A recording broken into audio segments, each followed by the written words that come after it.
శుభోదయం.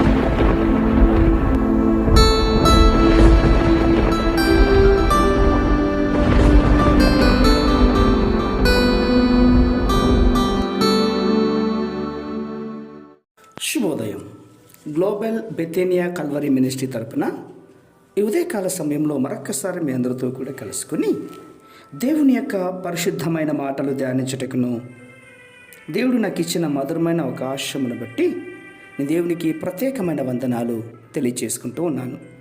ఈరోజు కూడా పరిశుద్ధమైన వేద గ్రంథంలో నుండి మరి యొక్క చక్కటి మాటను చదువుకుందాం. మత్తయి సువార్త 27వ అధ్యాయము 19వ వచనాన్ని నేను చదువుతున్నాను. దయచేసి గమనించండి. మత్తయి సువార్త 27వ అధ్యాయము 19వ వచనము. అతడు న్యాయపీఠం మీద కూర్చుండి ఉన్నప్పుడు అతని భార్య, నీవు ఆ నీతిమంతుని జోలికి పోవద్దు, ఈ ప్రొద్దు ఆయనను గూర్చి నేను కలలో మిక్కిలి భయపడితేనని అతని యొద్దకు వర్తమానము పంపెను. దేవునికి మహిమ కలుగునుగాక. అవును ప్రియులారా, శిలువ మార్గంలో నడుస్తున్నటువంటి యేసుక్రీస్తు యొక్క మద్దతుగా నిలబడినటువంటి ఒకే ఒక స్వరం పంతు పిలాతు గారి యొక్క భార్య ఇది. యేసుక్రీస్తుకు మరణశిక్ష విధించకుండా తన శాయశక్తి కొలిది ఆమె ప్రయత్నం చేసింది. పూర్తిగా ఆమె బయటపడిన క్రీస్తును, శిలువ మరణానికి అప్పగింపబడిన క్రీస్తును కాపాడుకోలేకపోయినప్పటికీ తన వంతు ఆమె ప్రయత్నం చేసింది. అందుకే ఆమె పేరు పరిశుద్ధ గ్రంథంలో రాయబడలేదు, కానీ చరిత్రకారులు ఆమె పేరు గ్లాడియా అని గుర్తించారు. ఆమె చేసిన కృషిని బట్టి కనానీయుల యొక్క సంఘము ఈమెను పరిశుద్ధుల పట్టికలో చేర్చి ఆమెను గౌరవించినట్లుగా కూడా మనకు అర్థమవుతుంది. ప్రియులారా, చూడండి, తన భర్త న్యాయపీఠం మీద కూర్చొని ఉన్నప్పుడు ఆయన ఎదుట న్యాయం కొరకు నిలబడిన క్రీస్తును సర్వలోకమునకు తీర్పు తీర్చనై ఉన్న మహా గొప్ప న్యాయమూర్తిగా గుర్తించింది. పిలాతు భార్య క్రీస్తు నీతిమంతునిగా పిలవటంలో ఎంతో చక్కటి బోధన ఆమె ఎరిగి ఉంది. ప్రియులారా, ఆయన నీతిమంతులకు రాజు అని, నీతిమంతుల్లో శ్రేష్ఠుడు అని కూడా తెలుసుకుంది. పరిశుద్ధ గ్రంథంలో స్వప్నముల ద్వారా హెచ్చరికలు పొందుకున్న వారు చాలామంది ఉన్నారు. స్వప్నం ద్వారా ఐగుప్త దేశం మీదకు రాబోతున్న కరువును గురించి దేవుడు ఫరోకు తెలియజేశాడు. స్వప్నం ద్వారా నెబుకద్నెజరుకు అంత్యదినముల యందు జరగబో సంఘటనలు తెలియజేశాడు.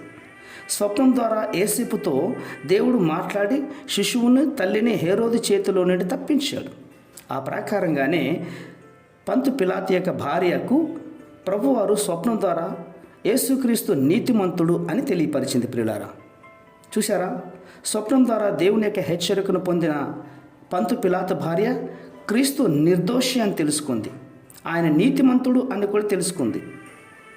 క్రీస్తు పక్షమున ఆమె వర్తమానం పంపడానికి ప్రయత్నం చేసింది, పంపించింది కూడా. అది చట్టవిరుద్ధమైన కూడా ఆమె తెగించి ఆ విషయాన్ని తెలియజేసింది. ప్రియులారా, అయితే పంతు పిలాతు ఆమె మాటలు అంగీకరించలేదు. కొన్నిసార్లు మన మనస్సాక్షిని కూడా తొట్టిల వల్లట ఎదుటివారి యొక్క సంతోషం పెట్టేదానికోసం తప్పుడు నిర్ణయాలు తీసుకునే అవకాశాలు ఇలాంటిని దట్టే అనిపిస్తుందని నాకు అనిపిస్తుంది. చూడండి, పంతు పిలాతు భార్య జ్ఞాపకం చేసుకోవాలి. మనము కూడా కొన్నిసార్లు తప్పుడు నిర్ణయాలు తీసుకున్నప్పుడు. ఈరోజు చాలామంది ఇలాంటి యొక్క నిర్ణయాలు తీసుకోలేక, సకాలంలో నిలబడలేక, నిర్దోషిని దోషిగా తెలియపరుస్తున్నటువంటి ఈ రోజుల్లో యేసుక్రీస్తు నిర్దోషి అని తెలుసుకుంది పంతు పిలాతు భార్య. అట్టి కృప ఈ మాటలు వింటున్న మనందరము కూడా ఒక మాట తెలుసుకోవాలి. యేసుక్రీస్తు వారు ఏ నేరము చేయలేదు, ఏ పాపము చేయలేదు. ఆయన స్వప్నాల ద్వారా మాట్లాడే దేవుడు. నీ ఆత్మీయ జీవితంలో కూడా మాట్లాడి నీకు మేలైన జీవితాన్ని అనుగ్రహించాలంటే ఖచ్చితంగా ఈరోజే ప్రార్థనలో దేవుని యొక్క సన్నిధానంలో నిత్యము నిలవడానికి ఆశపడే వారమై ఉందాం. అట్టి కృప దేవుడు మనకందరికీ కూడా అనుగ్రహించి కాపాడునుగాక. ఆమేన్, ఆమేన్, ఆమేన్.